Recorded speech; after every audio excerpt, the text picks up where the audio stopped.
আহা কি যে টেস্টি! লেয়ার মুরগির এই টেস্ট মুখে লেগে থাকার মতো অসাধারণ একটা রেসিপি। একবার হলেও ট্রাই করবেন।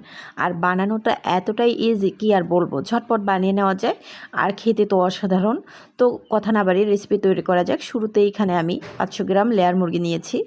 মেইন অংশগুলো আগেই আসলে খেয়ে নেওয়া হয়ে গেছে, অর্থাৎ অর্ধেকটা আমি আগে রান্না করে খেয়েছি আর অর্ধেকটা রেখেছিলাম। তো এখানে 9টির মতো আস্ত রসুন দিয়েছি আর 9টির মতো আলু দিয়েছি। সাথে 1 কাপ পেঁয়াজ কুচি, রসুন বাটা দিয়ে দিচ্ছি 1.5 টেবিল চামচ, আদা বাটা 1 টেবিল চামচ, আর হলুদের গুঁড়ো দিয়ে দিচ্ছি এখানে 1 টেবিল চামচ, মরিচের গুঁড়ো 2 টেবিল চামচ। হলুদের গুঁড়োটা একটু কমিয়ে দিবেন মরিচের গুঁড়োর থেকে, তাহলে কালারটা মাশাআল্লাহ ভালো হয়। লবণ স্বাদ অনুযায়ী। এখানে সামান্য একটু জয়ত্রী, সামান্য একটু জয়ফল, আর এখানে দারুচিনি 4 টুকরো, সাদা এলাচি 5টির মতো ফেটে দিয়েছি, লবঙ্গ, গোলমরিচ, আর এখানে তেজপাতা 2টো, আর বেশ কিছুটা শুকনো মরিচ দিয়ে দিচ্ছে এখানে। এই মরিচের ঝালটাকে কিন্তু ভয় পাবেন না, একদম ঝাল একবারে যে বেশি হবে তা হয় না। 1/4 কাপ সরিষার তেল, আস্ত জিরে দিয়ে দিচ্ছি। যারা বাটাবাটিটা কম পছন্দ করেন তারা ঠিক এভাবে রান্নাটা করে দেখতে পারেন। তারপর দেখতেই পাচ্ছেন মাশাআল্লাহ মাখানোর আগেই কতটা লোভনীয় লাগছে। এখন কি করতে হবে, হাত দিয়ে একদম ধৈর্য সহকারে খুব ভালো করে একটু মেখে নিতে হবে।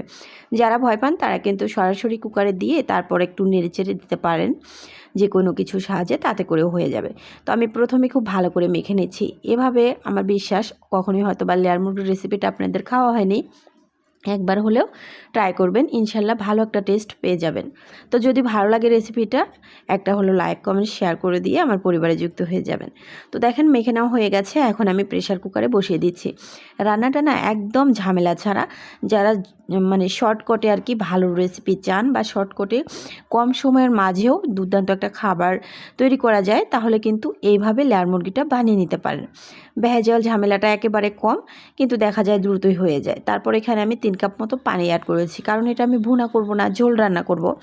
এই জন্য 3 কাপ পানি দিয়ে খুব ভালো করে নেড়ে চেড়ে ঢাকা দিয়ে মুখটা বন্ধ করে দিয়ে এখন আমি রান্না করে নিব। তো প্রেশার কুকারে এটা 15 মিনিটের মতো রান্না করলেই কিন্তু ওকে হয়ে যায়। তো তারপর দেখেন আমি চুলা থেকে এটাকে নামিয়ে ফেলছি। মাশাআল্লাহ ঝোলটাও ঠিকঠাক রয়েছে। নেড়েচেড়ে দেখিয়ে দিচ্ছি কতটা লোভনীয় হচ্ছে। তো লাস্ট পর্যায়ে আমি কিন্তু একটু ভাজা জিরার গুঁড়ো দিয়েছিলাম, অর্থাৎ নামানোর পর চুলাতে জিরা ভেজে সেটা গুঁড়া করে দিয়েছি, সেটা দেখানো হলো না।